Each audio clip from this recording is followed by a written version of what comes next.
Chicken fry পছন্দ করেন না এমন মানুষ হয়তোবা খুবই কম পাওয়া যাবে, এবং আমি সেই চিকেন ফ্রাই আজকে তৈরি করে দেখাবো। তবে আজকের চিকেন ফ্রাইটা রেগুলার চিকেন ফ্রাই থেকেও কিছুটা আলাদা হবে, কারণ এটা আমি তৈরি করব কোরিয়ান স্টাইলে। আর বাড়িতেই কিভাবে খুব সহজে চিকেন ফ্রাইটা বানাতে পারেন তার জন্য কিছু টিপস অ্যান্ড ট্রিক্স থাকবে এই ভিডিওতে। সো কথা না বাড়িয়ে let's go to my kitchen. আমি এখানে 10 থেকে 12 পিস চিকেন নিয়েছি। চিকেনটা আমি ভালো করে ধুয়ে পানি ঝরিয়ে নিয়েছি। সাথে দিয়ে দিলাম 1 চা চামচ আদা এবং রসুন বাটা, 1/2 চা চামচ লবণ, 1 চা চামচ ধনে গুঁড়া, 2 চা চামচ দিয়ে দিলাম লাল মরিচের গুঁড়া, 1/2 চা চামচ দিয়ে দিলাম ব্ল্যাক পেপার, 1 টেবিল চামচ পরিমাণ দিয়ে দিব সয়া সস এবং 1/2 চা চামচের মতো দিয়ে দিলাম হোয়াইট ভিনেগার। আপনারা চাইলে এর পরিবর্তে লেবুর রসও ইউজ করতে পারেন।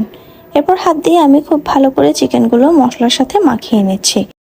মাখানো হয়ে গেলে আমি একটা ডিমের সাদা অংশের অর্ধেকটা পরিমাণ দিয়ে দিলাম। চিকেন অনুযায়ী আপনাদের ডিমটা ইউজ করতে হবে। চিকেন যদি আরও বেশি হয় তাহলে পুরোটা ডিমের সাদা অংশ নিয়ে নেবেন। এবং সাথে আমি দিয়ে দিলাম 2 টেবিল চামচের মতো কর্নফ্লাওয়ার দিয়ে আমি চিকেনগুলো ভালো করে এখন মেখে কোট করে নিচ্ছি। কর্নফ্লাওয়ার দেওয়ার ফলে চিকেনগুলো ভেতর থেকে একদম জুসি এবং সফট থাকবে। হাত দিয়ে খুব ভালো করে মাখিয়ে নেওয়ার পর আমি চিকেনগুলো এবার আধা ঘন্টার জন্য একটু রেস্টে রেখে দেবো। আধা ঘন্টা পর আমি চিকেনগুলো কোট করার জন্য এখানে ময়দা নিয়ে নিয়েছি, আর ময়দার মধ্যে আমি একটা একটা করে চিকেনগুলো কোট করে নিচ্ছি। ফ্রাই করার আগে অবশ্যই চিকেনগুলো ময়দার সাথে এভাবে কোট করে নিতে হবে। সবগুলো চিকেন আমি সেমভাবে কোট করে নিয়েছি। এখন ফ্রাই প্যানে আমি পর্যাপ্ত পরিমাণ তেল নিয়েছি। তেলটা হালকা গরম করে আমি সবগুলো চিকেন একটা একটা করে দিয়ে দিচ্ছি, আর এটাকে আমি একদম ডিপ ফ্রাই করব। এক পাশ ব্রাউন কালার হলে আমি অপর পাশ উল্টে দিচ্ছি। এভাবে করে সবগুলো চিকেন আমি খুব ভালো করে ফ্রাই করে নিয়েছি। গোল্ডেন ব্রাউন কালার হলে আমি সবগুলো চিকেন একটা একটা করে তুলে নিচ্ছি। আপনারা চিকেন ফ্রাইটা যদি খুব বেশি ক্রিসপি খেতে পছন্দ করেন তাহলে আপনারা ডাবল ফ্রাই করে নিতে পারেন, এতে অনেকক্ষণ পর্যন্ত চিকেন ক্রিসপি থাকে। আমি ডাবল ফ্রাই করলাম না, একবারই ফ্রাই করে আমি সবগুলো চিকেন তেল থেকে তুলে নিচ্ছি।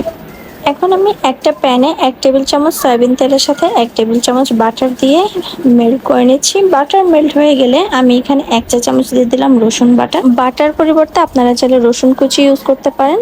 1 টেবিল চামচ দিয়েছি সুইট চিলি সস, 1 টেবিল চামচ রেড চিলি সস, 1 টেবিল চামচ বারবিকিউ সস, 1 টেবিল চামচ দিয়েছি টমেটো কেচাপ এবং 1 টেবিল চামচের মতো দিয়েছি সয়া সস। সবগুলো সস আমি একসাথে দিয়ে খুব ভালো করে নেড়েচেড়ে মিশিয়ে 5 মিনিটের মতো রান্না করে নেব। যখন সসটা একটু ঘন হয়ে আসবে এরপর আমি আগে থেকে ফ্রাই করে রাখা চিকেনগুলো সসের মধ্যে অ্যাড করে দিচ্ছি।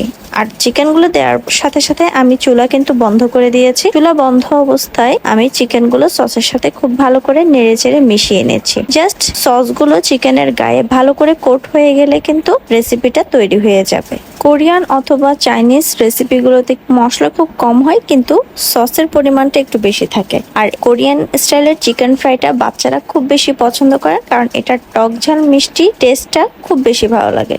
রেসিপি ভালো লাগলে লাইক এবং সুন্দর সুন্দর কমেন্ট করবেন। সবাই ভালো থাকবেন। আল্লাহ হাফেজ।